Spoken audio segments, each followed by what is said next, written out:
Listen-only mode. Good morning, everyone. Thank you for dialing in to join today's webinar.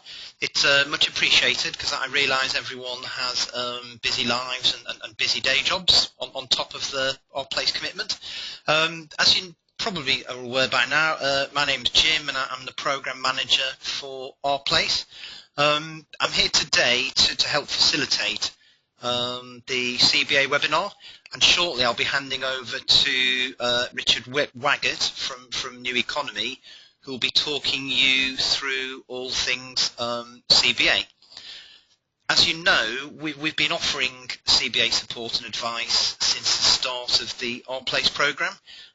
We held introductory events to CBA in the spring in Bristol and York, and then these were held again, a bit more detailed sessions in the autumn. As you all are aware, and you lived through the pain of going through the logic modelling exercise, but the purpose of that, or one of the purposes, was that it enabled us to determine which of the 120 areas we believed would benefit most from delivering a CBA as part of their operational plan. From that, 55 areas were recommended to complete CBA, but in addition to that, we actually, using a logic model, we found it easier to put your proposals and projects into sort of key theme areas, and what we thought would be good going forward is that the CBA support that we offer will be on a sort of thematic basis. So for today's purposes, we're looking at those areas who've got focus on social isolation and community connectors and sort of using community hubs, of which there's about 10 or 11 of you, and there's a similar number that are looking to sort of establish community hubs within your locality. So there's actually a lot of overlap, and for that reason we've invited you this morning to have an update on CBA, but run through an example of a CBA for a proposal that is actually focused on sort of community hub and sort of social isolation. Richard will be talking through that at some length and detail in the next minute or so. We're also looking to repeat this again, this exercise in January and February to support you, but I'll talk more about that in detail later on in the session. Before I hand over to Richard, I'd just like to go through some housekeeping with you. I'd like to let you know that the presentation slides you see on screen today can be emailed to you after the event, so you can look at them again. And during this presentation we will be running 2 polls, and this is a chance for you to give our presenters, Richard, some feedback. When we run the polls, you'll see a blue box appear on your screen, and all you need to do is select the option that relates to you and click it with your mouse. We will also be having some question and answer sessions throughout the presentation. I think there's 2 blocks at different stages where there's an opportunity for you to question and answer. Also, we're going to try and actually give you the option of actually contributing to the session verbally by taking you off mic, and we'll do that later on in the session so you can update on CBA. So that's the question and answer session.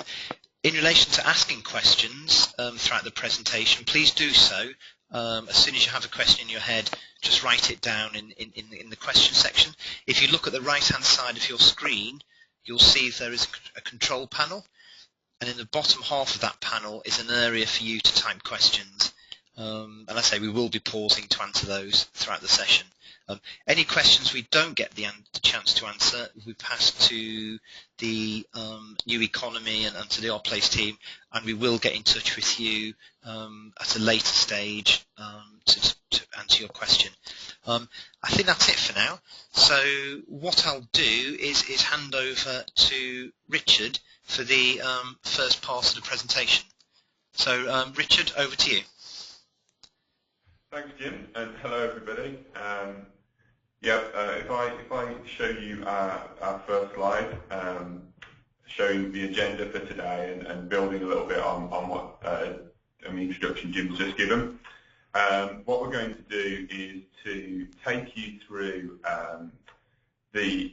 a blank version of the CBA model, and the purpose of that is really just to provide a fairly brief walkthrough.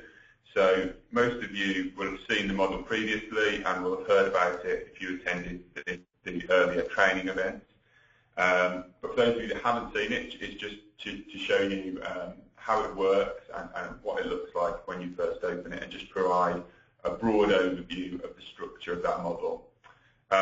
What you'll probably find as we go through that is there's lots of questions that you have around what should go in what boxes and how you should complete that.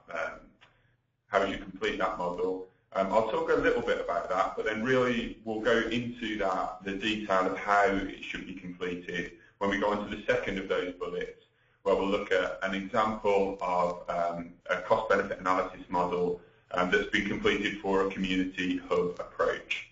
And that's got numbers and assumptions and outputs and operates as a full working CBA model. I think that will be useful for you all to see how it looks when it's finished, and to see how it's been populated. Then, as Jim mentioned, we'll open up the phone lines and have some area updates, so for people to contribute how they're getting on with their CBA, their individual programs. And then we'll finish up with a couple of comments on next steps, and then a final question and answer. And yeah, as you mentioned, there's a few opportunities for some interactivity, some polls, and some question and answer sessions that we'll pick up as we go through.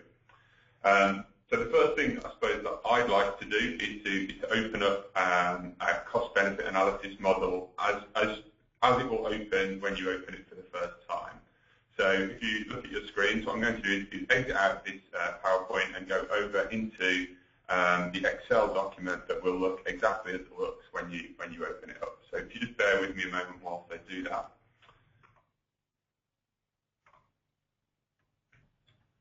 So what you should be able to see on your screens now is the front page of the New Economy Cost-Benefit Analysis tool. And this is, as I say, exactly as it will look as you open it. On this front page, I'm not going to go through all of the boxes in detail, but what I'd like to draw your attention towards is those coloured cells. I'll just put my cursor on them so that you can see them, that show you how the workbook is structured, because this just helps to guide you through where you need to be thinking about putting input and where you should be drawing your outputs from. So broadly speaking, we've got four categories of sheets, which relate to the colours of these tabs at the bottom of the book. They relate to the blue tabs are where we need to input data. The green tabs are where we don't need to, where nothing will change. They're just reference tabs, so reference information. The orange tabs, which are the key output sheets, we don't need to change anything on those, but that's where we'll draw the information out for any further to see the results of our cost-benefit analysis. And finally, if we scroll right to the end of these tabs here, as you can see, if I do this, you'll see that there's a couple of purple tabs. They're known as user changeable assumptions, but the way that I define those to you will be kind of the expert features of the cost-benefit analysis model. There's some interesting stuff in there, and some really powerful stuff that you can change in order to make your cost-benefit analysis more robust.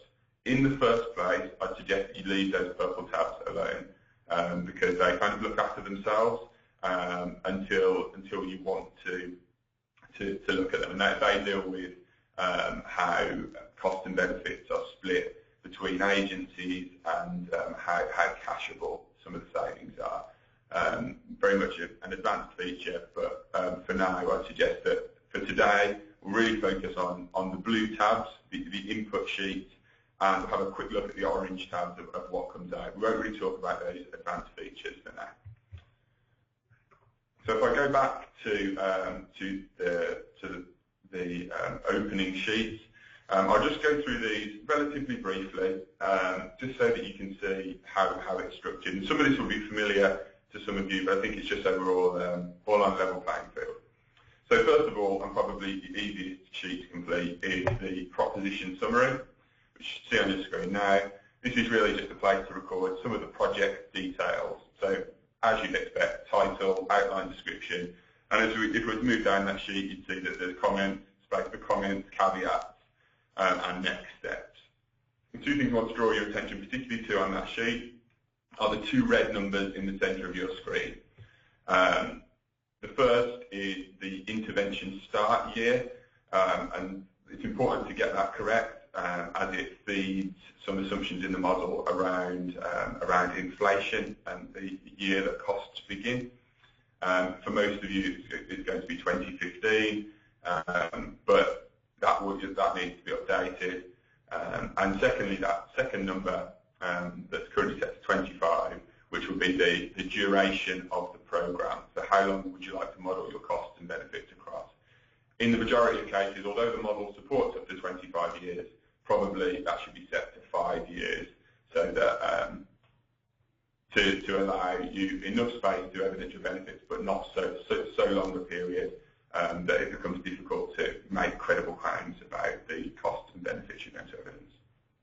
Okay, so moving through those sheets, and again, we'll move fairly speedily, so don't worry if some of this isn't crystal clear at the moment, because when we come on to the worked example, it should hopefully all become clear.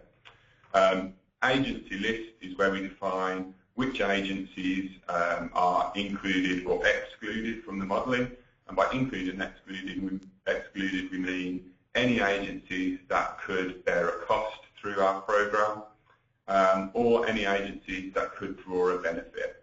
So what you can see currently is a list of 20 agencies, numbers 1 to 11. I'll just highlight those. Numbers 1 to 11 are currently defined, and then there's a series of spare rows. Really straightforward. All that we do is choose the agencies that we want to include and set them to yes. You'll see that a series of them are already set to yes. Those that we don't want to include, so say for example, if we don't want to include the police, we set them to no. And that will feed through into other sheets. Just one point on this particular sheet is to draw your attention to that instructions box, and particularly to point number 3 within it. The point that it's possible to give more specific names to the agencies, for example, to replace the local, where it says local authority, just here, with the name of your local authority or a particular local authority. But just don't change the agency type. So, for example, don't overwrite local authority with a voluntary sector organisation or with your local CCG, because that will, there's some mechanics later on in the model that rely on that being a specific type of agency. If you want to add different agencies, for example, voluntary and community sector organisations, add them down in these spare rows here, and you can add up to 9 of those, and then you just add a VCS organisation, as I've done there, and switch that to yes, and it'll all feed through. So that's the agency tab. Again, we'll see a completed one in a moment. If we click on to the benefit sheet, and this is really the one that I wanted to this is really the reason I wanted to show you a blank model. It's because when you first open this benefit sheet, it can be quite daunting, I suppose, because if we look down the list of predefined benefits that are populated into the model, there are a lot. I think there's, where you can see, and as I scroll down, there's lots and lots of benefits predefined. I'm not going to go through all of this sheet now. I'll do it in the populated model. But what I just wanted to suggest and show you was, as a first port of call on this, is to identify the benefits that you want to include and switch off any that you don't want to include. So, for example, here there's 3 benefits around increased employment, and if our program didn't really revolve around increased employment, which, for example, community hubs might not, we just switch those to no, as you can see, switch them to no, and the rows grey out. And then there's a box at the top here, a button at the top that says hide unused rows. If we click that, it will hide away all of our no's, all of the benefits that we don't want to include in our modelling.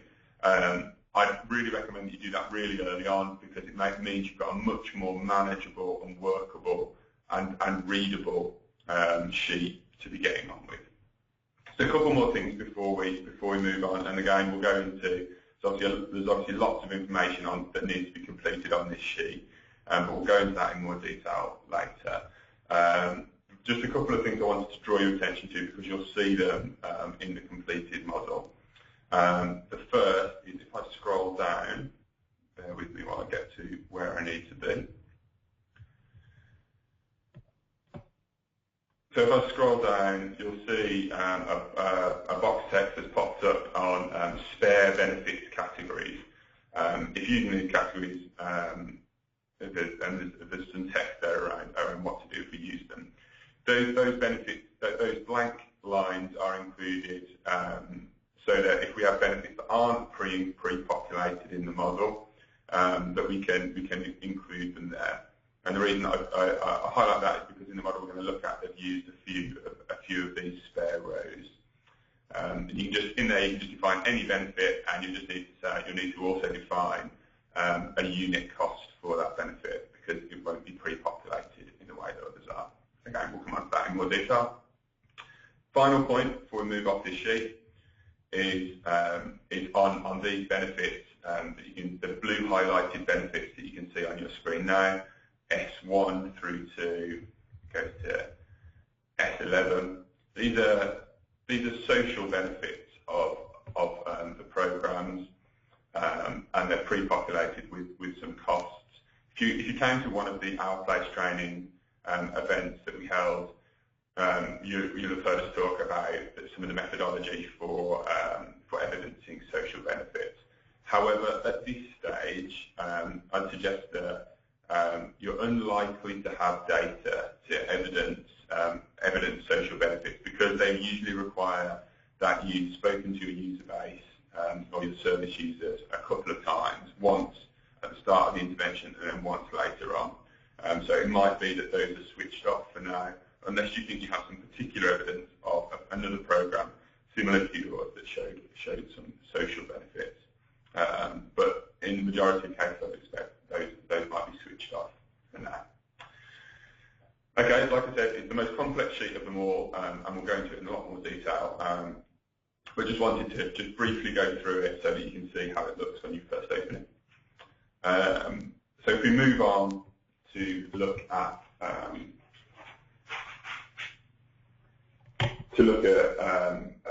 the cost sheet. Actually, before we do that, let me just show you one or two other things within this sheet. There's just one or two little things that I wanted to reference before we moved on. There's lots of columns, the blue columns requiring numbers and the pink columns requiring text. I'm not going to populate any of that now. I just wanted to move across here to show you a couple more places where we need to input information. The first is this dead weight column, which is the information around what might have happened anyway, so that we don't count benefits associated, don't count benefits for our program that are in fact delivered by other programs or just happening wider in society. And the final one is this optimism bias correction column Z, or we'll also need to input a number. I'll show you how all that's done later. I just wanted to draw your attention to those as a couple of things that we'll talk about. in a bit more detail later. Okay, so we'll move off that complicated and sometimes terrifying sheet and move on to the costs sheet, which, as you'll see, is much more straightforward. And really the reason for that is because benefits are quite complicated to evidence, and that's why it requires quite a lot of thought and data, and that's why there's so many inputs to the benefit sheet. Costs are a little more straightforward. Working across the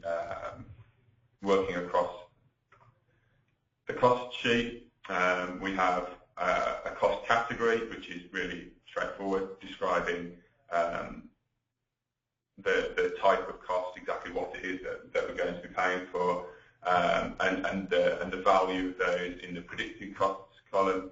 Oops, sorry about that.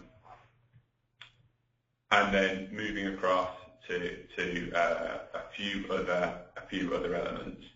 There's a couple of things I just want to draw your attention to here. So predicted costs are the standard things that we think about when we think about costs, the cost of new staff, new buildings, new equipment, that kind of thing. But there's also the concept of offset costs. This is where our project delivers a direct efficiency. So, for example, if through the delivery of our project we save staff time, for example, if community hubs meant that some buildings were freed up that could be sold, they might be included as offset costs. This is money that's flowing into the project rather than out of it. And the reason I mention that is because in our example, there is an example of an offset cost. Finally, just to work through a few of these others, there's a who pays column. If we drop that down, you'll see that it's all of the agencies that were defined in the agency list tab, including we added a VCS organisation, and you can see that there in that tab. There's also a definite where we have to define whether a benefit is capital, revenue, or in kind. So whether a cost is capital, revenue, or in kind. Capital being an asset that we purchase that has enduring value after purchase, so usually a building or some equipment. A revenue cost being something that doesn't have any enduring value once we paid for it, like staff time or utilities bills. But the one that I really wanted to mention that is around in-kind costs, which is putting a value on volunteer time. And the reason that we cost those is because volunteers, if they weren't volunteering on our program, they could be doing something else or earning a wage in the private sector.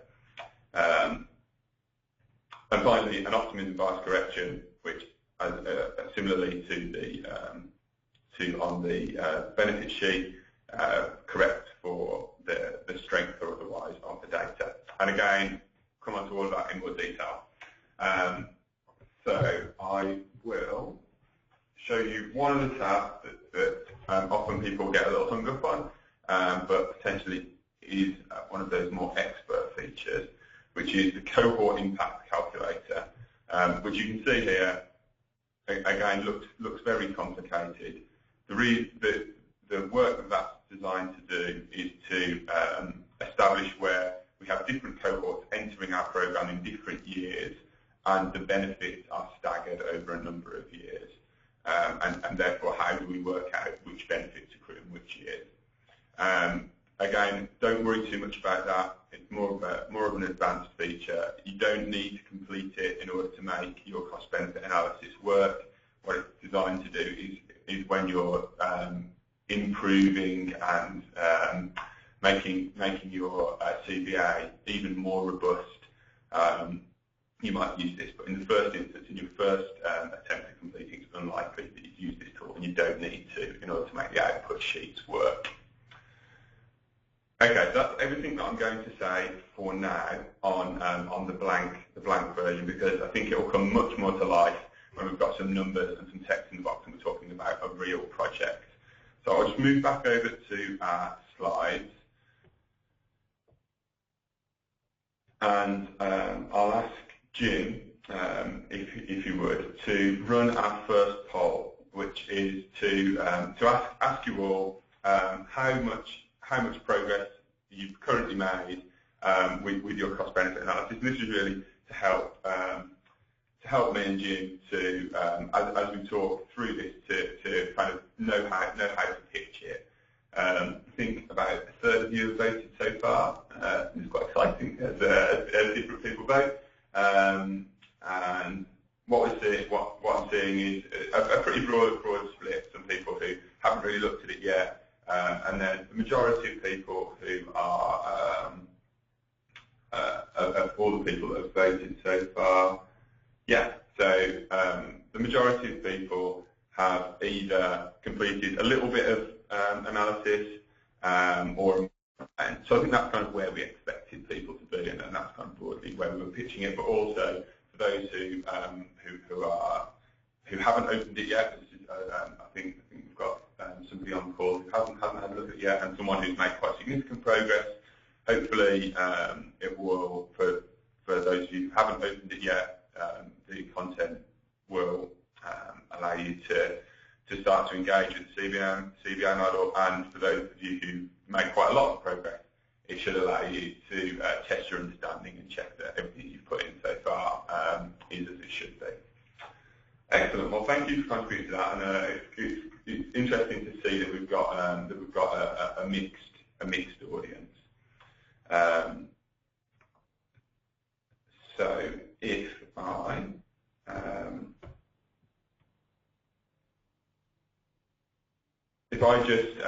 just waiting for our screens to update. Just bear with me one moment. I'll just share the results of those polls with you, the results of that poll with you. So you should be able to see on your screen now exactly what I was referring to. So we've got a mixed bag of people on the call, and I'll make sure that the content that I describe later works for all of those. So I'll just hide that now.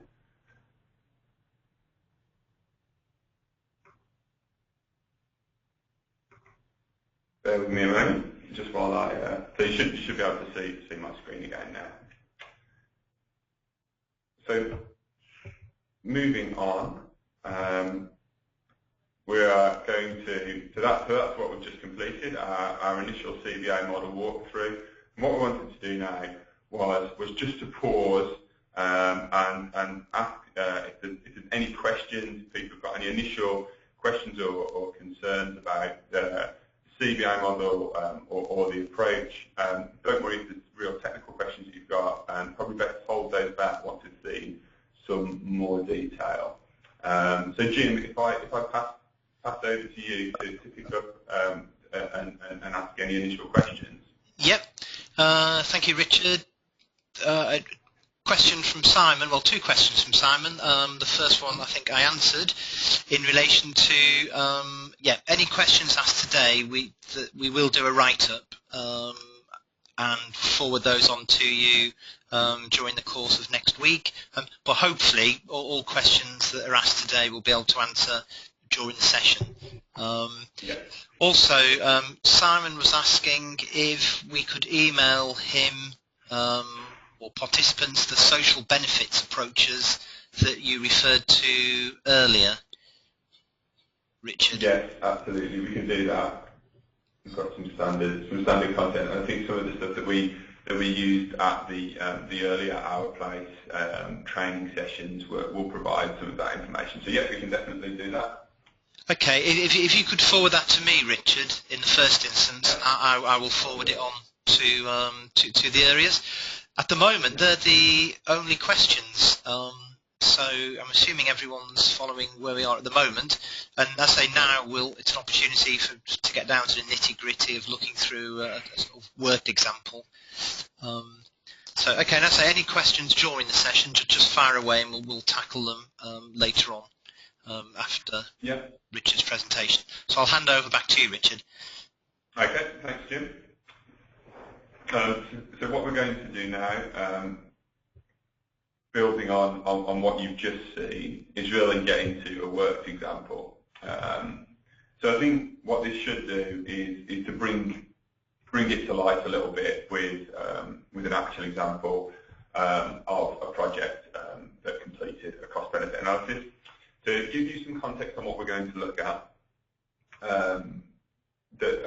DCLG recently ran a large competed fund where local authorities were asked to write a proposal and the cost-benefit analysis to seeking funding from DCLG for projects across a whole range of different areas.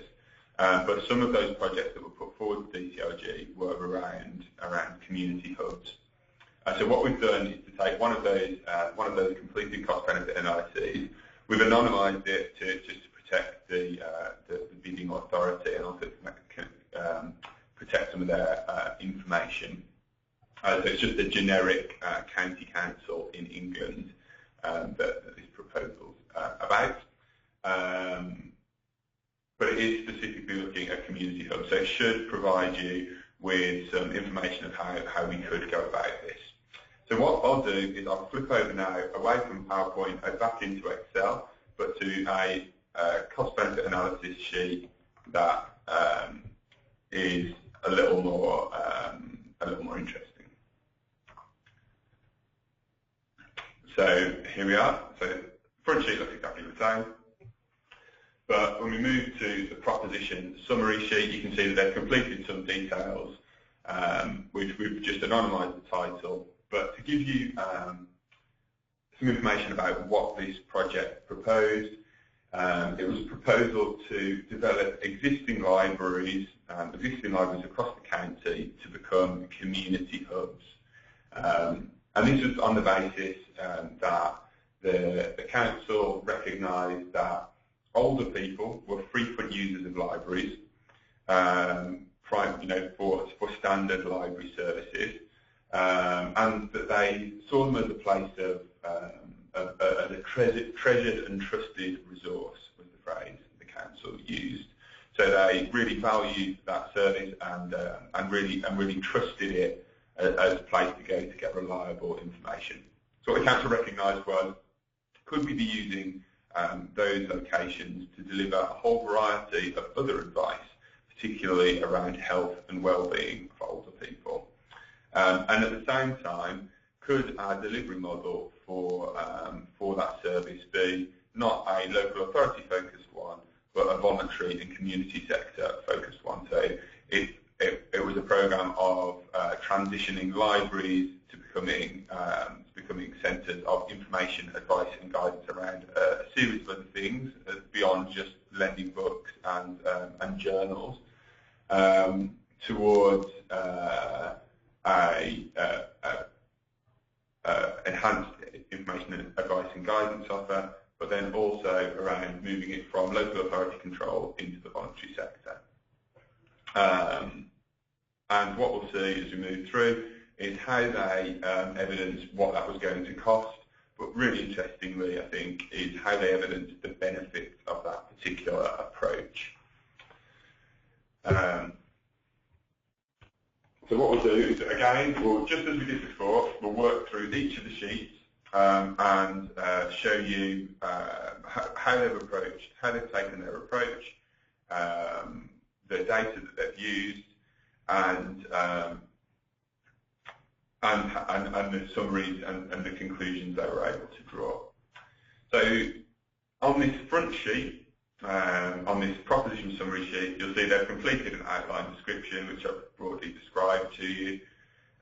What they've also done is to define their start year. So as I mentioned, they've defined it as 2015, and they've also defined their analysis time frame as 5 years. And as we move through, you'll see that lots of things are now we only need to input data for 5 years. On the agency list sheet, you'll see that they've done some work. So whereas before we had agencies, all of the agencies defined as yes, so they've switched off a whole host of agencies that aren't involved in their project, police, probation, courts, prisons, etc., etc., and they've added on a community organisation, you can see there, in row 12, just as we did before, and switch them on. So what they've identified is the costs and benefits of this programme will only will only come to the county council, the NHS, and the community organisation. And whilst there might be broader costs and benefits, that, for example, very small scale ones that land at some of those other agencies' doors, for the case of this modelling, they've just said we're only going to look at those agencies, which is inevitably what we have to do sometimes. We have to draw a box around our modelling and decide what we are and aren't going to include. In this instance, they've defined just 3 agencies, which is quite a good approach to keeping the modelling manageable and focused. So the sheet that I really want to spend quite a lot of time on is the benefits sheet. So if I open that up now, and you should see it on your screens, and what I'd like to do here is to work across a couple of these, well, across one of these benefits in detail to show you how it's been worked through. But first of all, to talk about how did this project move from a view of a broad project to identifying some very specific benefits that they wanted to include in their model. So the county council that we're dealing with were talking about improving information, advice and guidance in these libraries, or as they would become community hubs. What they identified was that there was 2 clear groups of people and 2 issues that they very specifically wanted to focus on. And those were older people at risk of having falls, and older people with dementia or at risk of dementia. And what they wanted to do was to evidence the benefits specifically in relation to those 2 groups. Now, they knew that there were a broader set of people, it's not just older people who would use these hubs. However, they weren't going to try to evidence the benefits for all of them. Instead, they were going to choose the most significant benefits and work through those. So what I'll do is I'll work through one of the benefits that they've identified around reduction in falls, and then quickly work through one of the benefits around dementia. So let's start at the top, and let's go through the outcomes that they identified. So there were 3 outcomes that they identified around reduced falls. So they said when an older person has a fall, where does that generate cost into the system? They identified that there's a cost in ambulance call-outs from people having falls. There's a cost in accident and emergency attendances where people have falls. And then there's also the inpatient cost associated with admitting those people to hospital. So you can see in the first 3 rows that those are the benefits that they have defined: ambulance services, A&E attendance, and accidental falls. And then moving down, they defined 2 further benefits around people with dementia. And they were the GP cost per hour of working with those with dementia, so the cost of people with dementia going to their GP or unnecessarily attending at their GP. And then the local authority costs of daycare with people with mental health problems. So there's an assumption that through the use of these community hubs, there could be a reduction in the use of daycare. So if we move back to the top, I'm going to work across that ambulance call-outs benefit to show you exactly how it's been worked through. So firstly, you can see that all of these benefits are next to boxes coloured orange. And if you remember from before, when I showed you the blank sheet, the blank cost-benefit analysis model, all of the orange coloured benefits were the blank ones, the blank rows. And in this example, the council they've defined all their own benefits. They haven't used those ones pre-populated in the model. They've chosen to use their own ones, hence they've used those orange blank rows, which is why I wanted to draw those to your attention.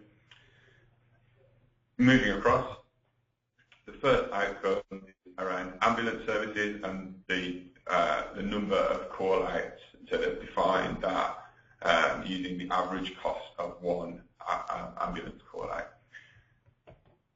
Is the outcome included? It's set to yes, and they've hided those unused rows, so that the only rows we can see in the model now are those that we're actually interested in. They've defined the nature of that benefit. So the ambulance services, there will be a reduction in call-outs for ambulance services because of a reduced number of falls, leading to cost savings through reduced use of the ambulance service. They've identified who that benefit accrues to. It accrues directly to the NHS. And this is where it gets more interesting and more complicated.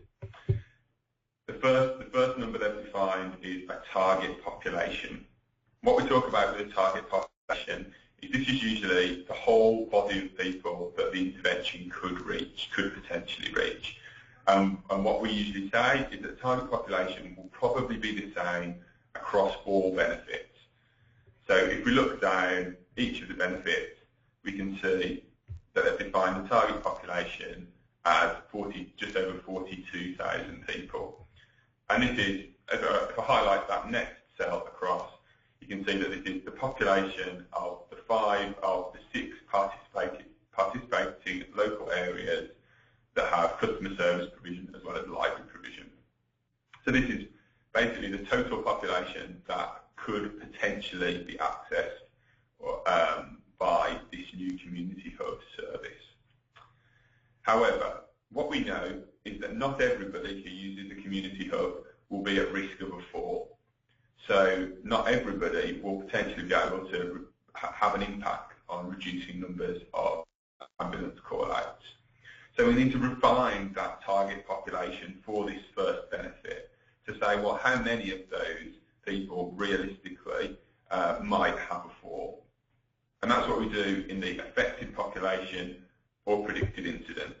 So of that 42,000, how many of them might realistically be at risk of having a fall? And the county council involved did some research and found that about just over 6% of their population were at risk of suffering a fall in any given year.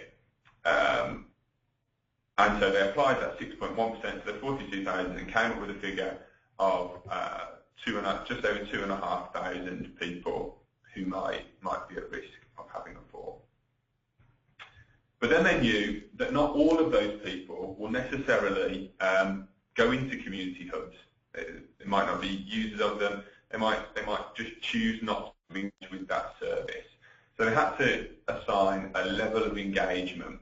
So how effective would the community hub approach be at engaging those 2,580 people to give them information, advice and guidance around health and well-being, or refer them to other agencies in order to try to prevent them from having a fall. And what they assumed was they looked at the total capacity of the community hubs and said they thought that each hub could work with about 300 residents from the target cohort. And when they worked that up, they found that actually they were only actually able to work with about 70% of those 2,580. So they couldn't work with all of them. So it was unlikely that all of them were going to get the benefit. So 70%. So we're now working with 70% of that 2,580.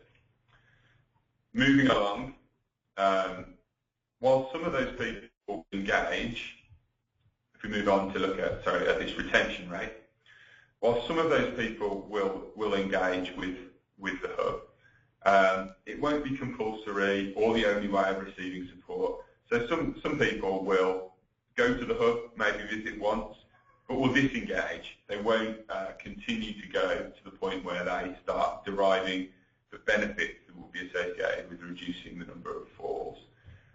So the retention rate is not everybody who walks through the door of the hub gets this benefit. Some people won't like the approach, so they'll just disengage. So we assume that around 3/4 of the people who come through the front door will keep coming and to the point where they can derive some benefit. So we then say of that 70% figure,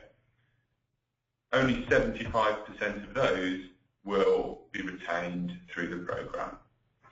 And then finally, often one of the trickiest things to work out is of those people who, of our target cohort, who arrive at the community hub, continue to visit, how many of those will achieve the intended outcome? What is the percentage impact?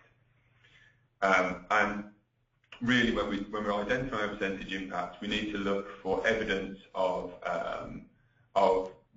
similar schemes elsewhere. So either through information online of other programs and talking to colleagues in other areas who've done programs. If we've seen any pilot activity, that's the sort of thing where we might get an estimate of our impact. And in this example, there was some evidence from a similar initiative elsewhere that suggested that you can, with the people that you're effective at engaging, you can actually reduce the number of falls, or reduce the number of ambulance call outs associated with falls around about 80%. So they said the percentage impact was 80%. And then there's a couple more considerations that we need to give before we get to our final sums, our final estimation of the value of the benefit. The first is dead weight. I mentioned it earlier, but so that I could come back to it now. This is how much of those positive outcomes, what percentage of them might have happened anyway. So in this example, we know that of the cohort of 2,580 that we're looking to engage with, some of them will get the sort of advice and guidance delivered through the community hub through other approaches. Perhaps they'll go and see their GP and they can get it that way, or they'll receive it via another community group. So we know that we don't have an exclusive monopoly on the information, advice and guidance and referrals. So we have to say some of those benefits might have happened regardless of whether we set up this community hub approach.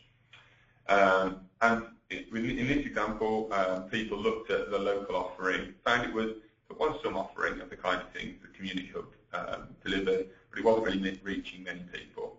But they estimated that about 10% of the users might get the benefit regardless of whether the community hub approach is set up or not. So they said the dead weight correction was 10%, and what that does is to remove from the calculation 10% of the benefits, because it says they're nothing to do with our project. Those benefits would have happened anyway. So 10% was what they put there, and about 10% was their dead weight correction throughout. Broadly, they thought that the services delivered were only being delivered to a low level in the community currently, and so it's only a relatively low dead weight correction.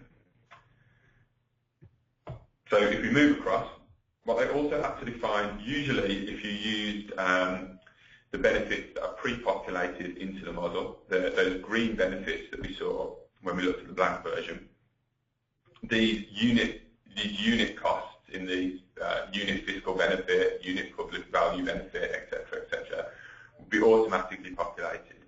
Because the county council in question here have used their own benefits, they've used those spare rows, they've had to actually define what these fiscal benefits are. So they've identified that for each ambulance call-out, the cost of an ambulance call-out in their local area is £222. And they've done some background calculations and some conversations with the ambulance trust to work out those numbers. In the majority of cases, if you use the pre-populated outcomes, pre-populated benefits, you'll have those numbers ready for you, so you won't need to worry about that. As we move further across, we'll get into some of the stuff that is already pre-populated. So you can see there's a year, a monetisation evidence financial year, which sounds incredibly complicated, but really all that does is to draw home the importance of saying on that proposition summary which year our project started, because that uprates some of the values based on inflation. It's not something to particularly worry about, it's just a reason to complete that front sheet correctly. And then as we move across, The last significant thing that I want to ask you to look at is this optimism bias correction, which I think we might have mentioned at the training, the Our Place training events, and is one of the really important features of cost-benefit analysis and this particular methodology. So what optimism bias does is it asks us to rate the data that we've used for reliability, so that if we base our benefits on non-reliable data, we have to minus a percentage. So we treat more questionable data more conservatively. So for example, if our data is based on what we call uncorroborated professional judgment, we have a higher level of correction than if it's based on very robust, independently audited data. So how do we come to that optimism bias correction? Where do we get that information from? You can see here they've assigned a 10% optimism bias correction to this particular benefit. And the source of that is, if you remember when I showed you the workbook structure at the start, and there was those green reference tabs, there's two just here, one for benefits and one for costs. So if I click on the benefits tab, just make sure you can all see that. Bear with me a second. Okay, so you should be able to see that benefits tab on your screen now. And what you can see is that there's a variety of confidence grades for data on the left-hand side. And on the right-hand side, there's a series of percentage optimism bias corrections. So what we can do is, what we need to do is to look at the data that we've used and to assess where it falls on that matrix. So is it very, very robust data that we've used to come to our conclusions, or is it based more on the expert judgment of local professionals? And you can see that the very best data on row 5, with the 0% correction, which I just highlighted, is associated with randomized controlled trials. It's usually less than a year old, and it might be taken from local agency data systems. With the example that we've worked on, what we can see is that they've estimated their optimism bias correction at negative 10%. And that's because some of their figures, particularly their figure around the impact of their project, come from national analysis in similar areas. So if you remember, when we look back at the benefits sheet, if we scroll back across and look at impact, their impact figure was based on evidence of impact in similar initiatives elsewhere. So it wasn't that they'd done something locally, it was that they were replicating an approach from somewhere else. And what our cost-benefit, as what our optimism bias reference sheet tells us, is that where figures are based on national analysis in similar areas, we should probably correct about 10%, which is why they use that correction. But you'll need, for each of the benefits you define, to make a decision on which of those optimism bias corrections you use, and which of those descriptions best meets the data that you've used to come to those assumptions. So we go back to the benefits sheet and keep working across. So sorry, we were over at optimism bias correction. Just check that you're still all up with me. Yeah, so you should be able to see we're up at optimism bias correction. And we start to get to some of the calculations. So this starts to say that the annual benefit, the annual fiscal benefit, so the benefit falling to public sector agencies, is around £193,000 a year for this benefit, as they've currently defined it. But then also, this is the final thing we need to input, is the percentage impact in each of the years of the programme. So we need to say, when do we think that these benefits will actually happen in time? So in this example, what they've done is to say they think that broadly the project will deliver fairly consistently across 4 of the 5 years, so that they'll start to see a reduction in ambulance call-outs associated with falls in years 2, 3, 4, and 5 of the programme. Each of them equally. And what the key thing that they've recognised here, which we'd probably encourage you to consider, is that first year. They've said that they won't get any benefits from their program, any of this benefit, in the first year. And that's usually because that first year is about setting up, becoming operational, developing a user base, and it's unlikely that you're going to immediately start delivering the outcomes that you want. So they've estimated 0% in the first year, moving to 25% in the following years. And that's everything you need to complete. Hopefully that's given you a stepped approach to how we identify each of the data points. As we move further along, there is a lot of other information in this sheet, but nothing that you particularly need to worry about. There's lots. I won't scroll all the way across to show you everything. You can do that in your own time if you'd like to. What you'll see is lots of other information, lots of outputs. None of it do you have to worry about. The key thing to remember, if I go back to the very start of this benefit, the key thing to remember is that the blue tabs, so the blue-headed columns, the blue-headed columns require usually a number input, with the exception of that included outcome. So everything else requires a number input. So target population, affected population, etc., etc. They all require a numerical input. The pink-headed columns require some text to say where that information has come from. Now, the temptation when completing these models is to complete your numbers and ignore the pink-headed columns.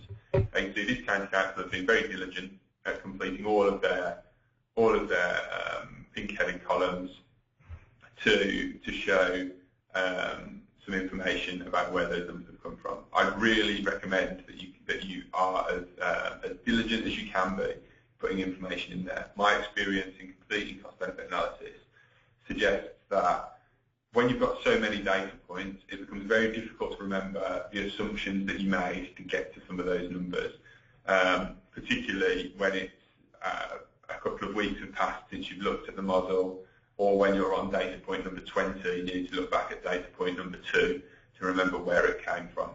If you complete them as you go, you can be sure that you've got a reliable record of where that information came from. Also, if someone else is looking at the model, it's very difficult for them to assess whether it's robust or not. They can't see where the numbers have come from. All they can see is just a number. So I really recommend that you are as thorough as you can be in completing those comments.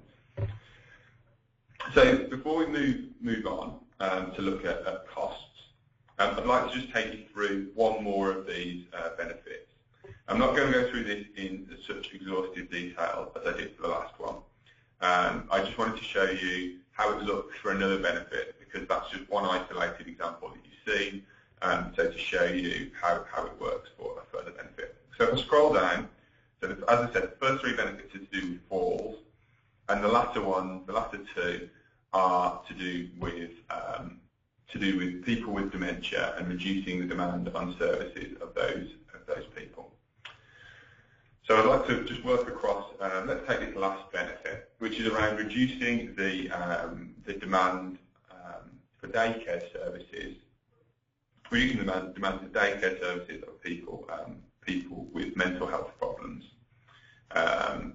And if we work across, just to show you how they've come to how they've identified their assumptions, similarly to how they identified their assumptions for the ambulance call-out benefit. So they've still got the same target population, still the same number of people living in that area.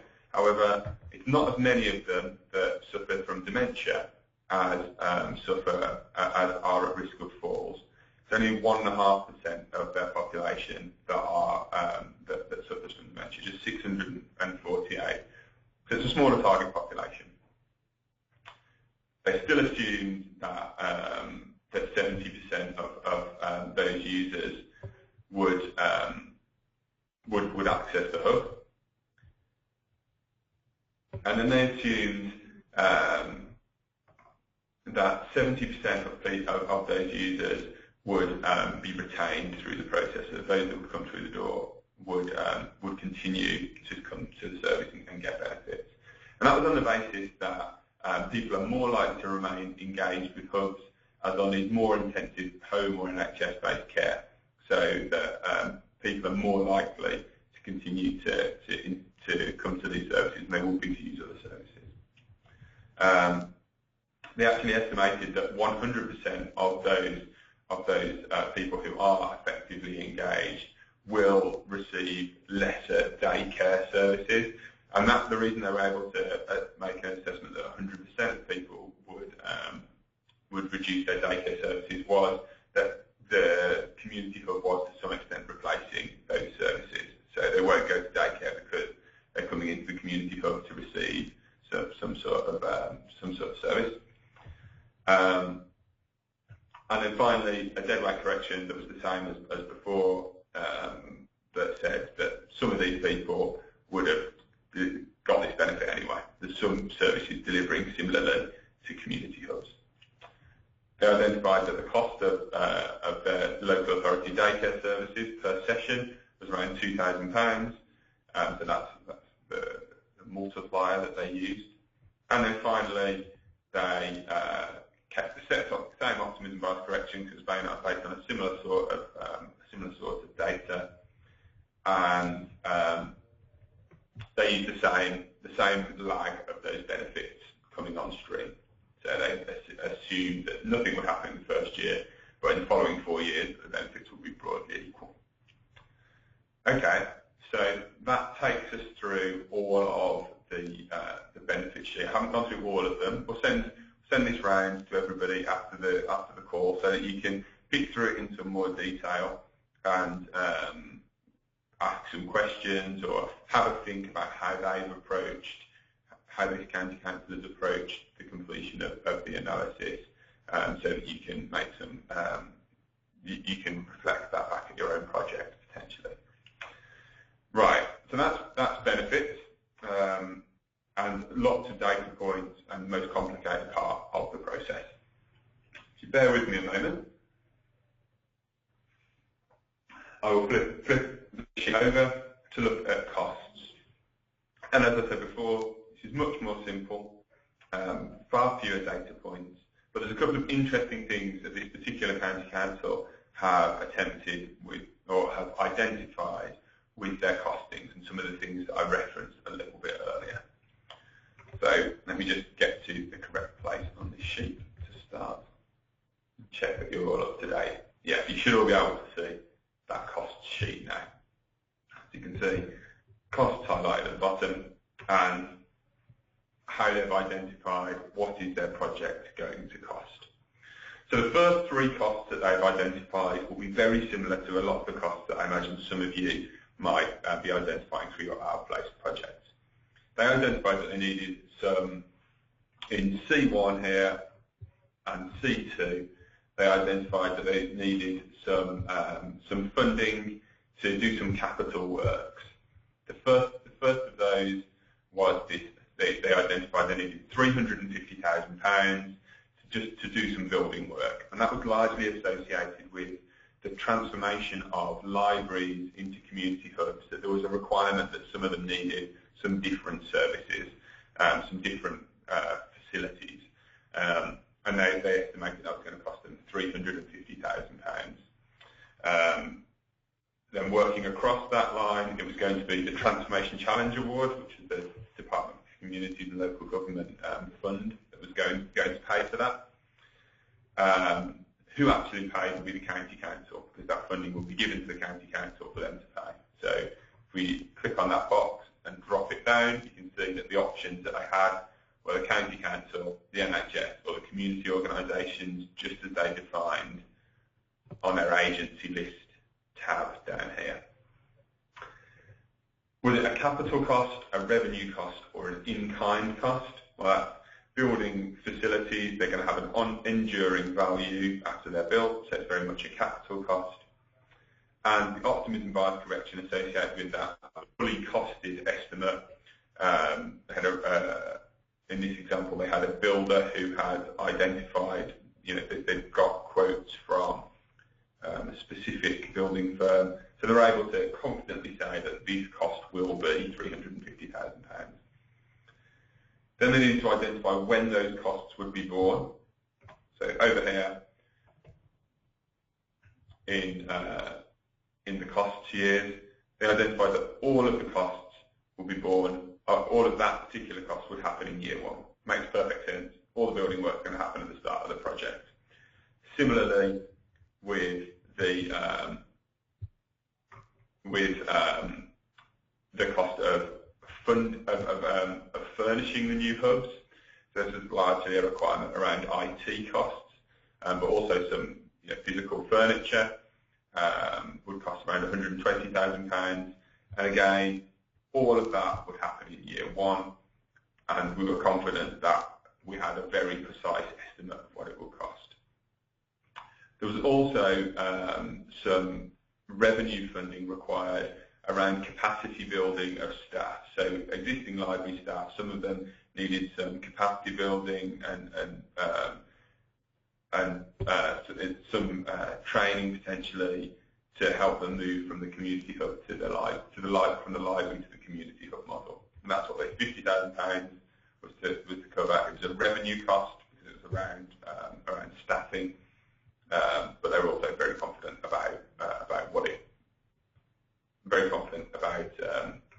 exactly how much it would cost, hence this very low optimism bias correction. So now we come to the couple that I wanted to highlight particularly because they're quite interesting. The first of those first cost was the county council in question said that because they were transferring and running off the libraries or the community hubs over to a community organisation, that they would provide a grant payment to that community organisation, but that the value of that payment would reduce year on year and would only happen for 5 years. Identified that the total value of that grant payment was around just over £600,000, and you can see the complicated calculation there in the formula box of exactly how to work that out, which is really around a descending percentages of the annualised grant they were going to give them.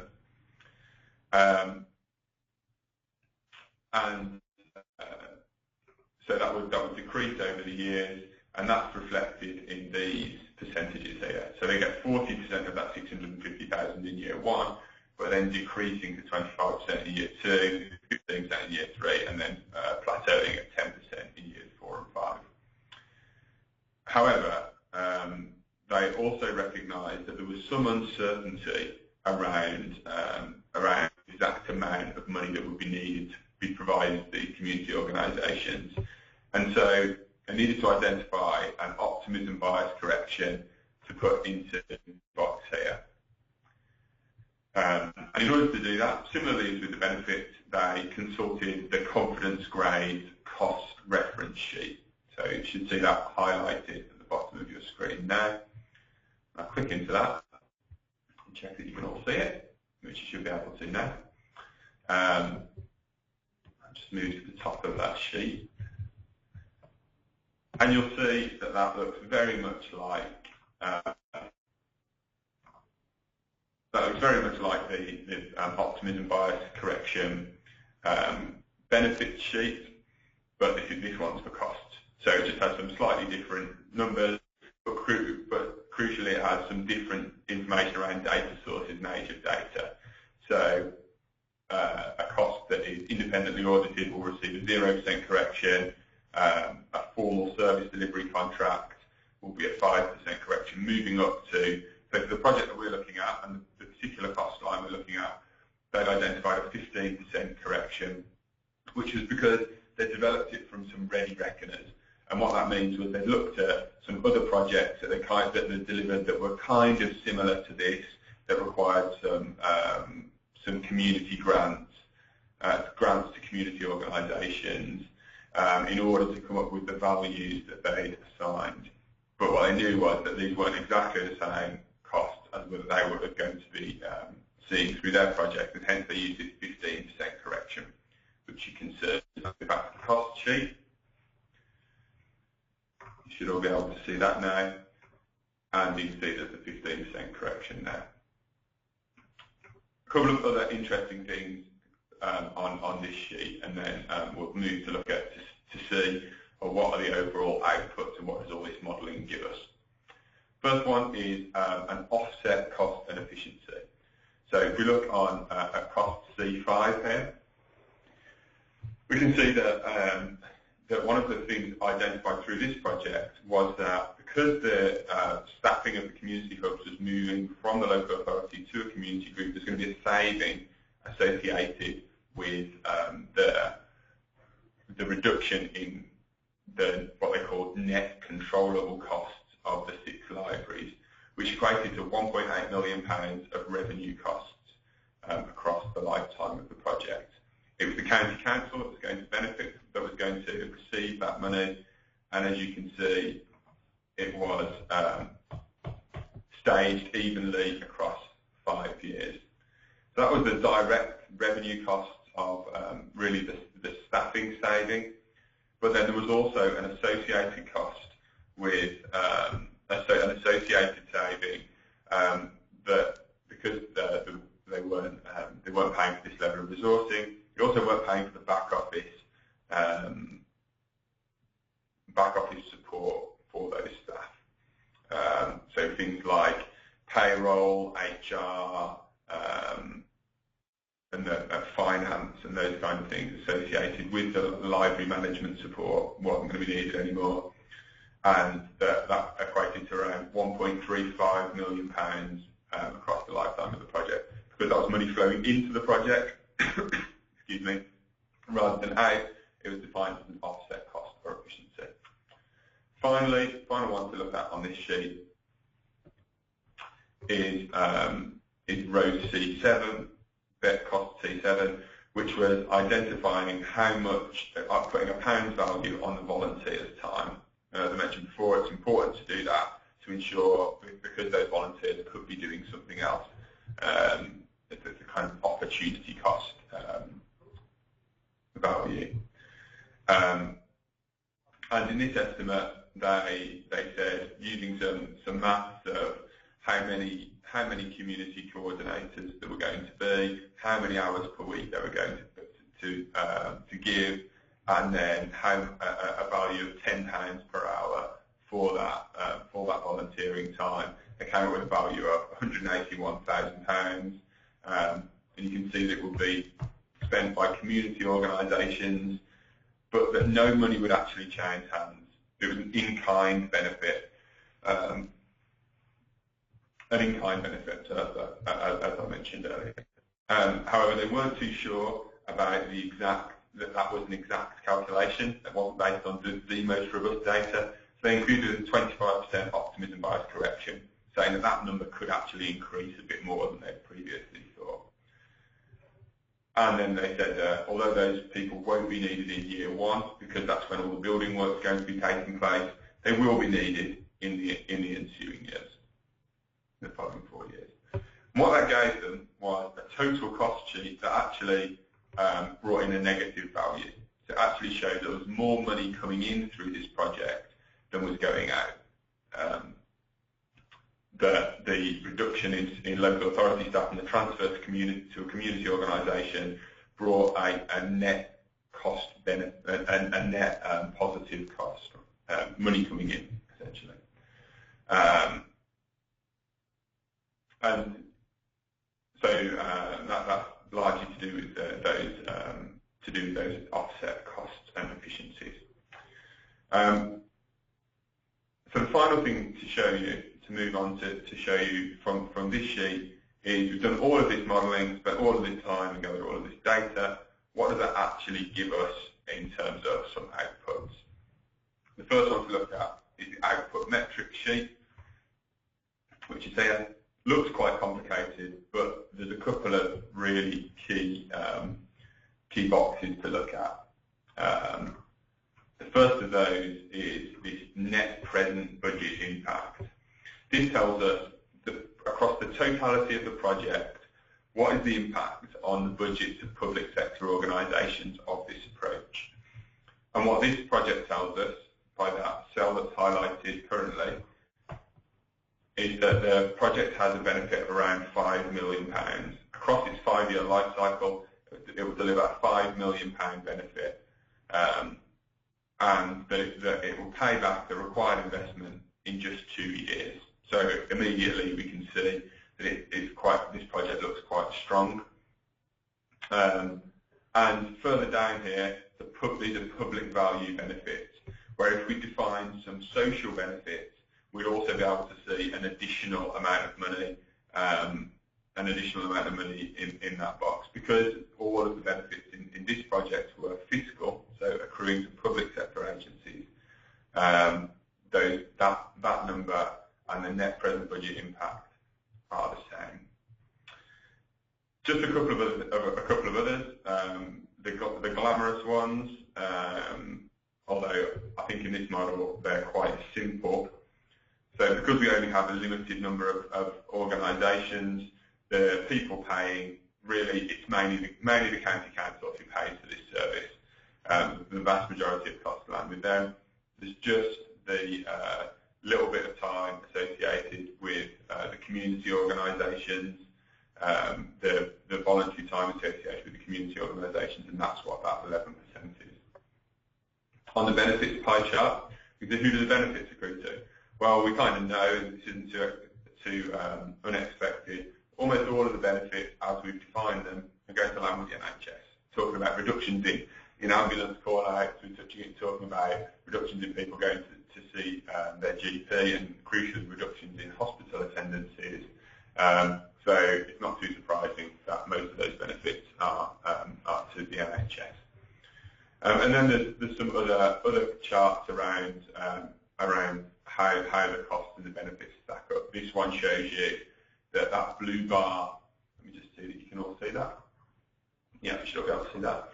That blue bar on the left shows that the county council is actually receiving money through this. They're actually it's actually a net profit for them because they're saving all of that money we saw in the cost sheet. But then there's some benefit savings that really come to the NHS. So it's a negative cost and a positive benefit, which is kind of the best of all worlds. Right, I'm conscious that I've been talking for quite a long time and inundating you with quite a lot of information. So what I'll do is to go back to my slides. If you bear with me a moment. Just move back to the right place. So what I've just talked you through there is an example of a completed model. So you see the proposition summary, the costs, the benefits, some stuff around dead weight and optimism bias correction, and you've also seen some of the outputs that come at the end of the modelling. So what I'd like to do now is to pass back over to Jim and to reflecting on that, but also reflecting on the early poll that we gave around how people have done, was to work around the areas and get some updated kind of where you're up to.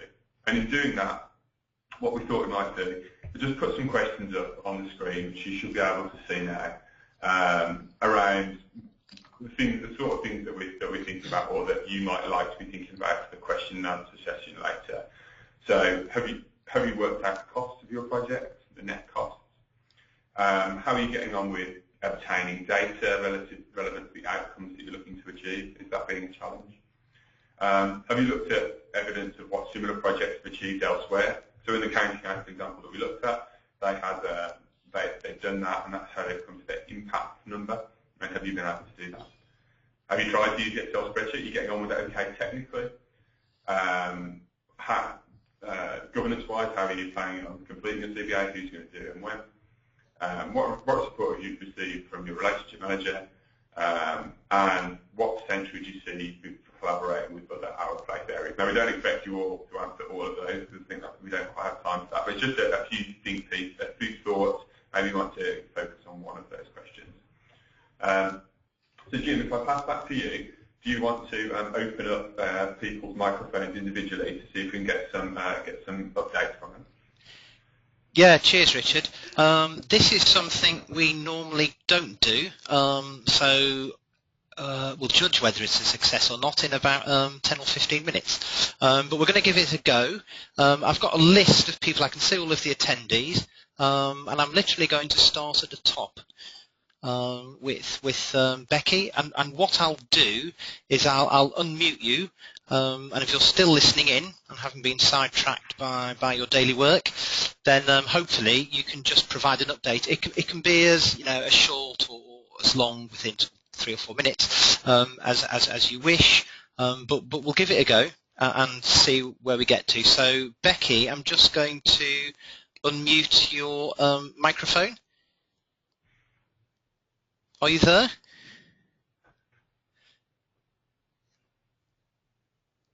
Hello, Becky. This is like one of those Eurovision nights when I'm phoning through to Stockholm. Okay, Becky. Well, without further ado, I'll close Becky and we'll move on to Catherine. Hello? Oh, hello, Catherine. Hiya. Hello. Yeah, if you've been listening in, particularly for the last couple of minutes, then obviously this is an opportunity. If you have any questions, or an opportunity for you just to update on where you are, if you're directly involved with one of the Our Place areas. Yeah, I've been putting together a CBA to help out Our Place project in Eastbourne. I'm just trying to find the summary of the findings. We've been using the spreadsheet. Obviously, it's not. There's a few things that still need to be tweaked, but we have got an initial result, which is that it will. The council will be spending most of the money, and the police receive most of the benefits because it's a project to reduce the number of people that call the police about noise complaints by reducing noise in the first place and giving them another method to complain via. So. We have got an initial result from ours, which is good, but it's been slightly tricky to find comparable projects. Yeah. Okay, but you have arrived at a final figure. Yeah. Excellent. Yeah, Catherine. Just to give you a little bit of feedback. That's absolutely really common. That's something that we find it's the most challenging part of completing analysis is identifying what the level of impact is going to be. And where we don't have an example of another project that's similar enough to ours, you basing it on some kind of professional judgment that says what do we think is realistically achievable, and trying that number out with a few different colleagues is often the best we can get to, particularly if the project's innovative, because we might not have an evidence base for very innovative projects. So I think that's probably a difficulty that a lot of areas will encounter, and it's just I think it's to be expected. It's just about doing the best we can with that number. Yeah. So the numbers that I've put in for the reductions in calls have all been quite conservative, and I've also put the optimism bias correction as quite high. So hopefully we'll be able to adjust that as the project, it starts getting going. But at the moment, I think it's just. I think the way to describe that is right. When you talk about a justifiable number, so a number that you could stand behind and feel that you could be questioned relatively robustly about, and say this is the best that we think we're going to be able to identify, and we're being conservative. And that sounds like a really sensible approach. Okay. Anything else to add, Catherine, or shall we quickly move on to Chris? I had a technical question, but I'll save it for later if it's more appropriate. Okay. We can come back to that at the question and answers. Yeah. Cheers then, Catherine. Hello, Chris. Can you hear us? Yeah, hi, I can hear you. Can you hear me? We can. Excellent. I was just wondering Very good. if you had an update for Richard. Yeah, we're in Beaumont Leys in Leicester, and we have been getting some support this week from Hackney Co-op on cost-benefit analysis. We're starting the process as we speak, and we've included an outline in what will be our operational plan that we're submitting today about how we're going to go about it. However, a lot of the detail still needs to be worked through, and we're trying to identify what the focus areas of our plan are going to be around CBA. A lot of the work that we're proposing is developmental, so that issue about not having models against which we can cross-reference, I think is pertinent for us. So we're trying to identify something which is relatively straightforward in terms of measurement and then building a model around that. There's not a lot of service delivery where we are in Beaumont Leeds, and part of our proposal is about building capacity within the local area, not least in terms of trying to sustain services which are under threat, but also building capacity of local voluntary organisations to go forth and multiply and develop different ways of supporting the community. So our focus is largely developmental, but we're trying to find something which we can measure, particularly around the areas of young people into employment, asset transfer, and local participation in health and wellbeing projects. I think eventually we'll come up with a model, but we're still working through some of the stages to get to a point where we're comfortable with it, where we can access the data that's currently available and then use that as the basis to measure what we do over the next couple of years. Does that make sense? Yeah, just one thing that would be interesting for me would be, from what you heard, I'm conscious I was talking a lot and not receiving a lot of feedback until now until we opened up the line. So what was the information that I gave there, was it useful when you're at that stage in the journey to see a live example? Yeah, absolutely. I mean, the templates that we're developing with Hackney are a little bit different to what you showcased this morning. My initial reaction was, good grief, this is big stuff, this is big data. And when you populated the templates with, what is a very sizable project, I thought clearly this is a project which has a lot of data and a lot of measurables, and it raised some issues for me about how we compare and contrast what we're trying to do with what you showcased there. Having said that, having worked through the model, I think you've raised a number of really good issues and a number of very good quantifiable criteria that we'll go back and have a look at to see whether we can build them into what we're doing. So yes, it was very, very helpful, but in terms of a compare and contrast, i.e. the kind of services that you were talking about, probably didn't bear an awful lot of relation to what we're seeking to do. The question is it transferable into our local context? Can we use it for, the 5 main themes, and particularly the 3 focus areas that we're looking at in terms of CBA? So that's a piece of work that we've got to do over the next couple of weeks, I think. But I think generally very helpful. Whether it's applicable to what we want to do, only time will tell. But yeah, useful guide, I think. Okay, excellent. Yeah, I think what I expected, that you're not going to be able to replicate the program that we've shown you, but it's more about hopefully raising those questions with you where you think that's how they did it. Now that's not how we're going to do it, but perhaps do it and start to raise some of those questions which you can answer. No, absolutely. Cheers, Chris. Yeah, I mean, thank you. There is a realisation that the scale of the ArtPlace projects will be much smaller on the whole than the example we're running through here. But hopefully, the principle is the same. Yes. So. Okay. Well, thank you, Chris. Good. Thank you. Crystal. Can you hello. Hello there. How are you? I can. I'm fine, thank you. Good. Well, to talk about our project, we're based in Woolwich, South East London, and we are 4 partners providing services for the community.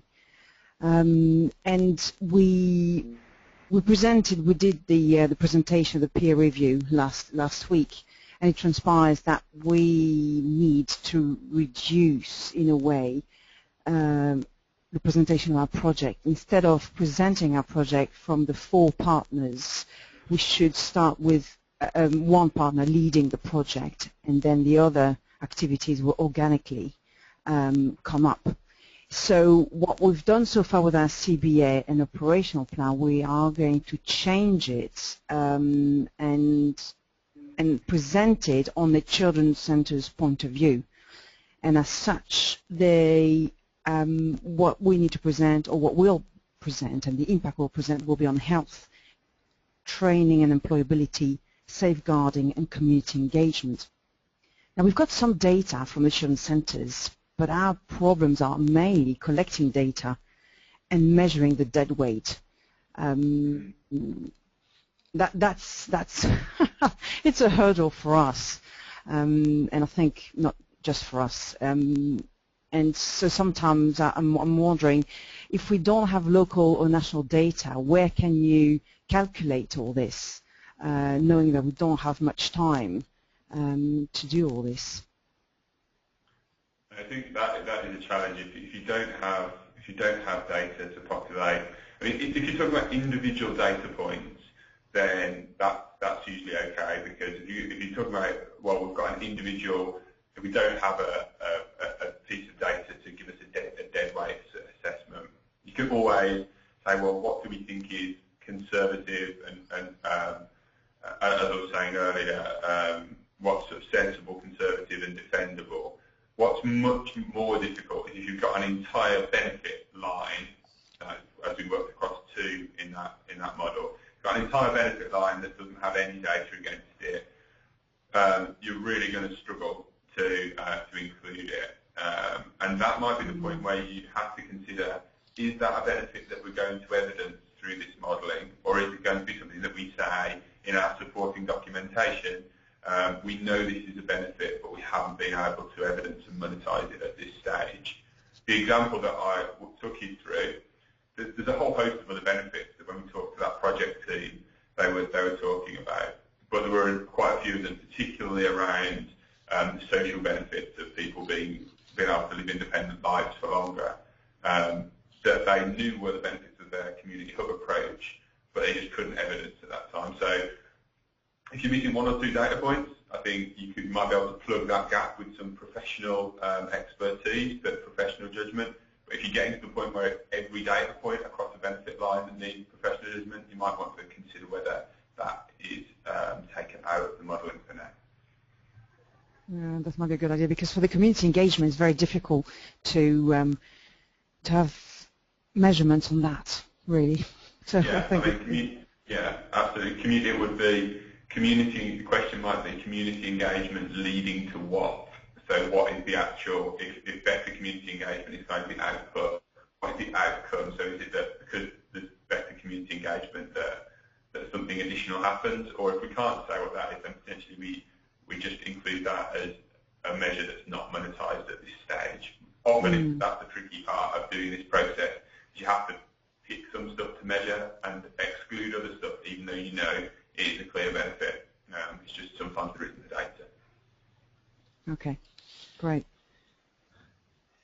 Okay, thank you, Crystal. Gareth? Hi, yeah. Can you hear me? Yes. Yeah, I think from our perspective, yeah, we've had a go at using the Excel spreadsheet. I think technically there are a couple of questions I've asked which you can answer at the end. They're looking for evidence elsewhere. We've had, I mean, the local authorities going through a similar sort of issue that we're going through at the moment in terms of trying to identify projects that can help avoid things like trips and falls, A&E attendance, GP attendance, that sort of thing. So that's probably helped us a little bit in that environment. The thing that I'm probably struggling with the most, and I think you've already highlighted this, is sort of the social benefits and the things like reducing isolation and getting the sort of baseline sort of evidence for that. That's probably the hardest part. And we've put a few things in around sort of community well-being, but actually, how robust that is probably been our issue really. We've had a go. The spreadsheet itself. We've got a value, but it's how robust it is in those areas of social benefit that we're probably working through at the moment. Yeah, again, that's another difficult one. Social benefits generally, unless you've got evidence from another project that has effectively evidenced the social benefits using usually like an outcome star type approach where they ask somebody to measure on a scale of 1 to 10 their well-being and their resilience and things like that, and then they come back to them after a year of delivery and say, how are you now? And you monetize the value of the distance travelled on that spectrum. Unless you've got another project that's done that for you, or unless you're far enough into delivery that you can do it for yourself, which you're not going to be, then it can be difficult. And there's two options. One is to take a very conservative view of what you think you might achieve, and the other is to say we're not doing social benefits for now. But unless one of those other project areas you're talking about has done this kind of measurement, and often it isn't done, or it's often sort of done incomplete, so it will be done at the end of the project, and people are asked to cast to how they might have been at the start of the project. So it can be difficult. With your project, is it that it's very much contingent on those social benefits? Is it that you can't get to a positive benefit-to-cost ratio without them? I think so, because I think one of the main areas is that obviously with community hubs and any project that's got hubs involved, it's the whole idea of reducing social isolation, reducing loneliness. Those are things that are quite hard to. What's the impact going to be for that person? There could be some, multiple impacts, but how not just a simple impact like avoiding an A&E or not going to a GP just because they're lonely, which is obviously what's happening, and we can evidence that's happening. But it's multiple. The benefits of we've got 3 or 4 case studies where we know that from those case studies that people are the benefits are far greater than probably just 1 or 2 outcomes, and it's. But like the conservative thing is important to it. I think we want to evidence stuff conservatively because it's happening. We know it's happening on the ground, but it's having that baseline stuff to say this is robust.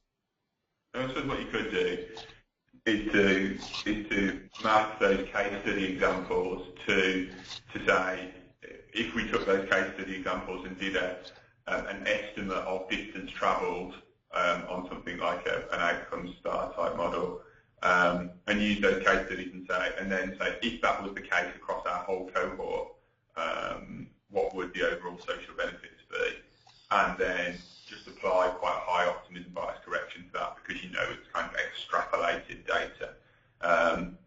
That would be one approach to potentially getting around that. If it is that, what I would be tempted to do is do all your modelling without your social benefits and see where you are and see if you can make a good fiscal case without them, and then handle them in all your written text. If not, then go down that road. So that's how I think I'd attack that one. Okay, that's helpful. Okay, thank you, Gareth. Louise, are you there? Hi, yes. And anything you'd like to ask Richard or update us on? No, really. We're from quite a small community, Martock in South Somerset, and really I'd probably echo pretty much everything which has gone before me, really. Very similar to Gareth in that we have come in looking at social isolation and social benefits as one of the key outcomes. I guess the thing that we have struggled with really is to hone down exactly which benefits we're going to put in. We have had some support from OPM in terms of this collation of social impact, but I would say we haven't quite bottomed that out yet in terms of really that partner engagement, so how we get information back from the partners and build that into the whole process. But pretty similar to everyone else, really. We have had some attempts at inputting data. We've got a very strong job club and employment aspects, which we've been working over about 3 or 4 years, and we have some really good data, so that's absolutely fine when we run that through the models. But it is this other periphery impact, which in case study evidence comes across really strongly, that actually we're having difficulty in costing out in terms of that CBA approach. Yeah, I think, Louise, one of the sort of first thoughts there is if you are trying to, whittle down which of these do we and don't we include, if we're being very financially minded about things, one easy way of doing that is to look at the likely financial value of the benefits, and to concentrate on evidencing the ones that are the highest value. So you just look at the unit cost that you're currently associating and the likely multiplier that you're going to use, so how many of these, and then say, it's always going to be doing this kind of modelling. So let's focus our constrained resources on evidencing those benefits that are likely to have the largest financial impact. That's what I've done previously, because I've seen teams quite often spend quite a lot of time gathering lots of great evidence, but it's not going to make a difference to the overall case for this project, because it's fiddling around the margins of small amounts. So if you wanted to do a quick sort of prioritisation exercise, doing it on the basis of what's going to be the biggest fiscal impact might be a quick way to at least start that conversation, as well as obviously the question about how we get the data. Okay, great, thank you. Okay, so thank you, Louise. Lynn, do you have any comments? Hello, Lynn?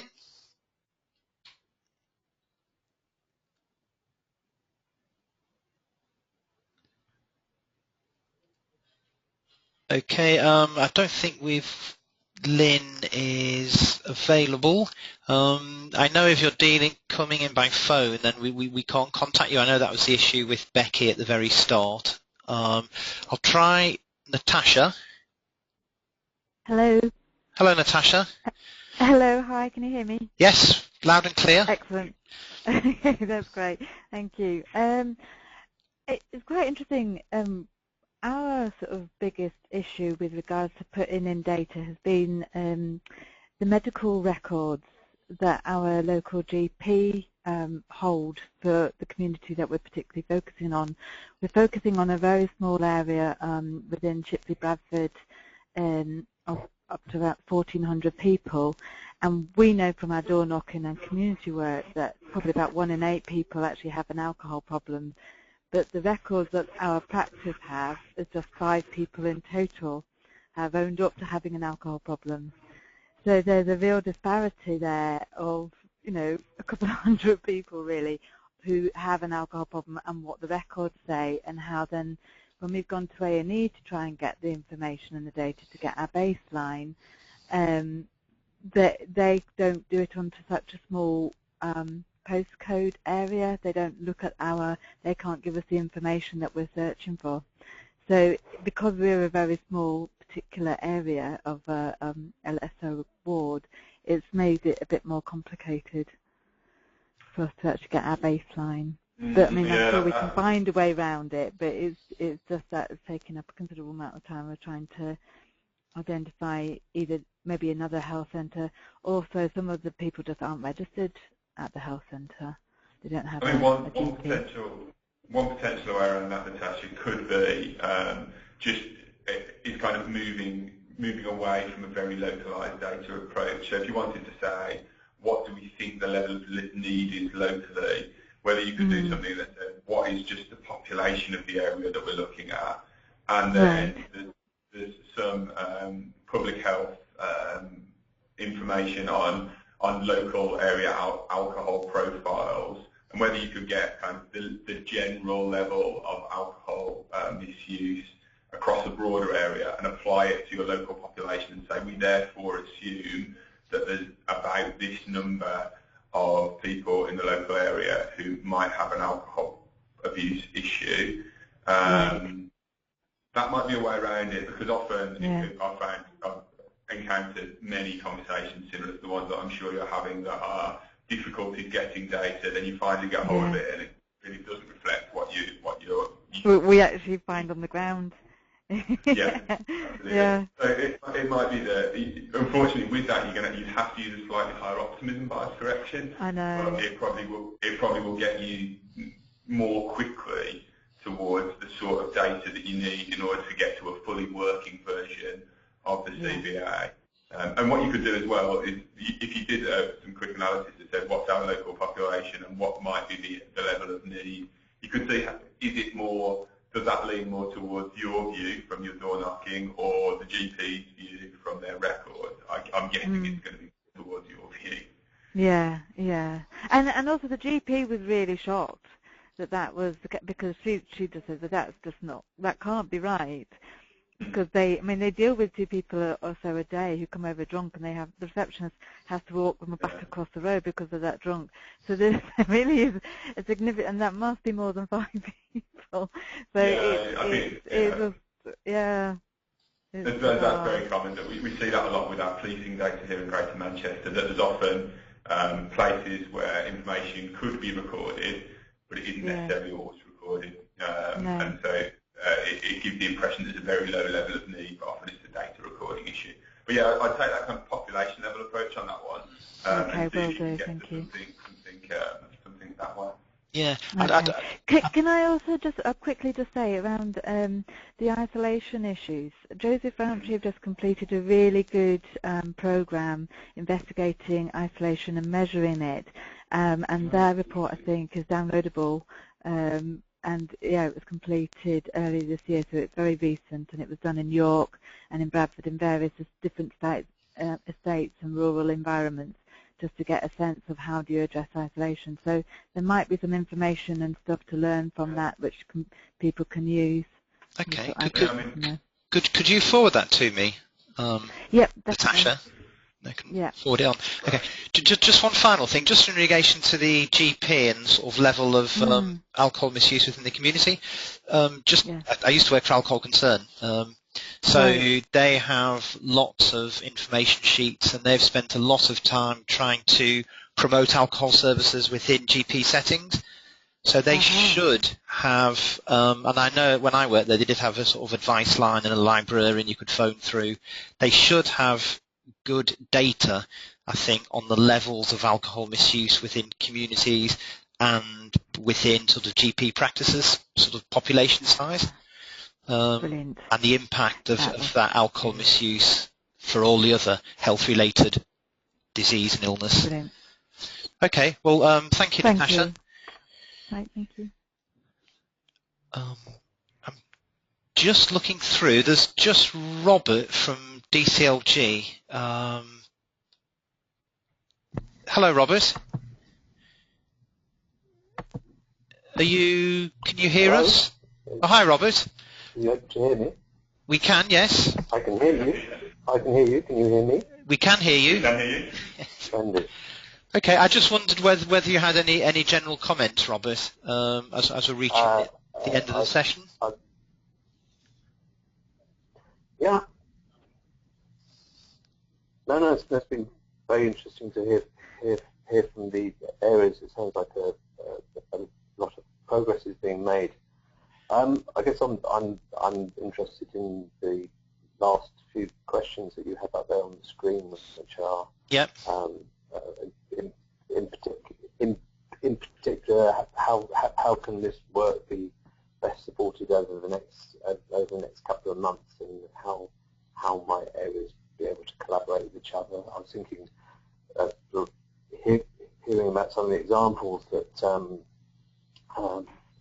I wonder whether through an email group or something we could share our draft spreadsheets around, or just have informal conversations and kind of look for those areas where people are having similar issues that might be helped, and whether there's anything that we or locality can do to help convene that or support that.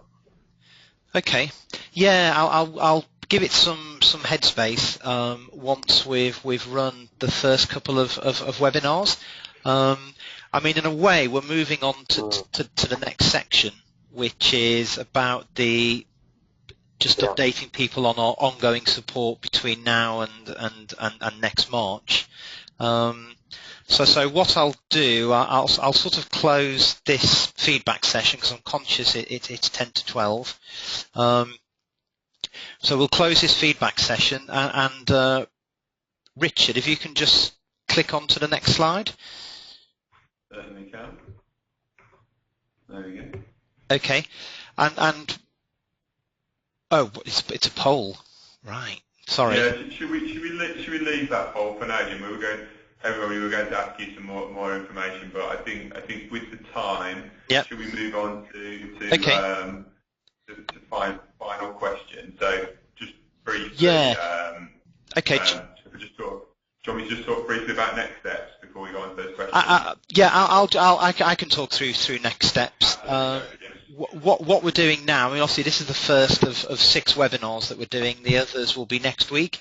What I'll do, it'll be really interesting to get feedback from everyone. You can email me, afterwards or beginning of next week, just with how useful or not you found this session.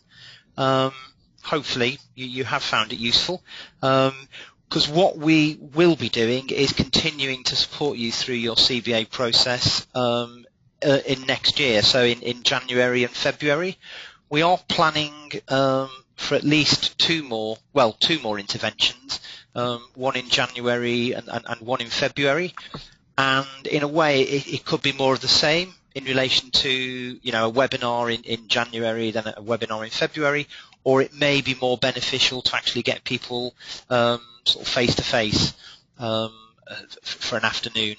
I mean, obviously there's pros and cons to both approaches, so it'll be good to get your feedback. And I say if you want to email me, and then we can have a sort of discussion about how we may approach this, the next intervention in January that would best meet and best fit with people's needs.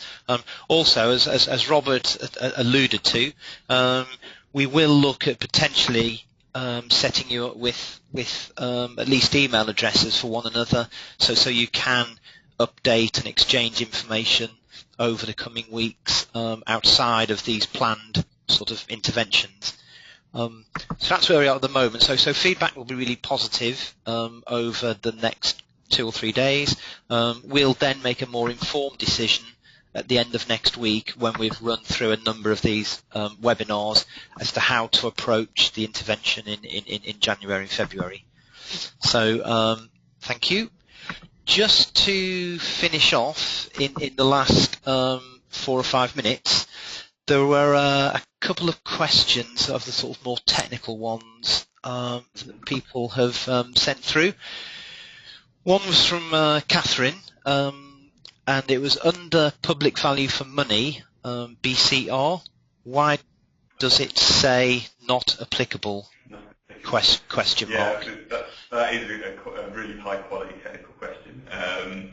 It basically, don't worry about it. The reason that there's a piece of functionality in the model that allows for a project that generates cost to public sector agencies, and its benefits are only through social and economic benefits.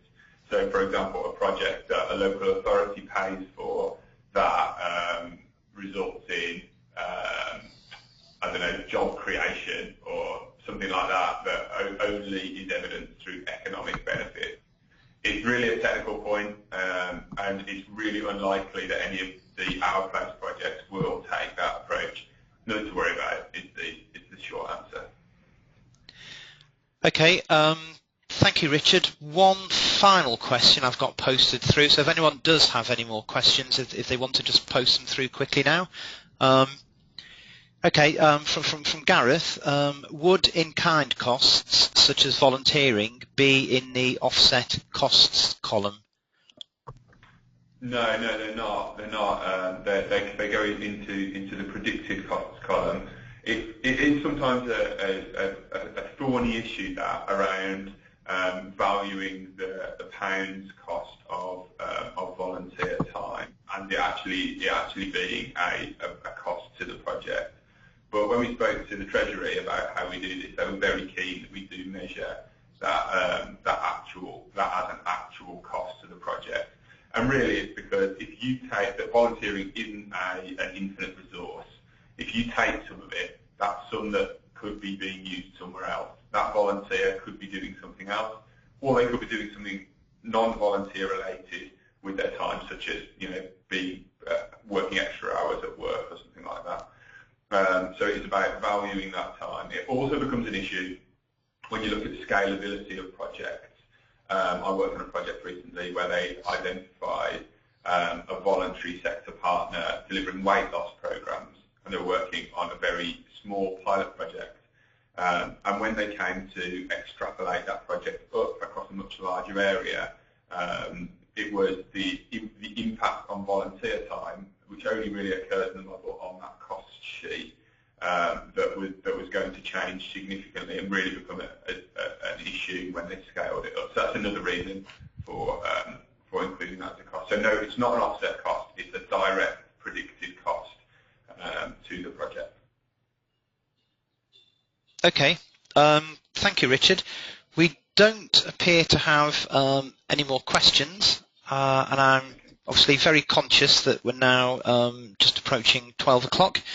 So obviously we've discussed about interventions going forward, so please email me with how useful or not you found today's session, because it will help us inform us what we do next, and we will be doing something in January and also in February, as you get obviously very close to sign off of your draft operational plan.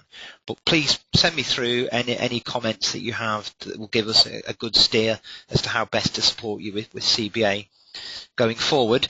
All I need to do now really is wish you all a Merry Christmas, and I hope your work with the operational plan continues at good pace. I really appreciate the work everyone's done to date in our place and getting to the draft operational plan stage. And for those who attended the peer review events last week, we found them really stimulating. We got a lot we've had a lot of really positive feedback. So hopefully you do feel, I know there's still work to be done, but you do feel that you're getting in a good place, or you'll be in a good place by sort of the end of March next year. What I'd like to do really is just thank Richard for your contribution. So thank you. Thank you. And I'll really just sign off. So thank you for your 2 hours today. It's hugely appreciated. Have a good day and a good weekend, and I'll be in touch soon. We will forward these papers to you beginning of next week, this presentation. Okay, take care now, and thank you. Thanks, bye.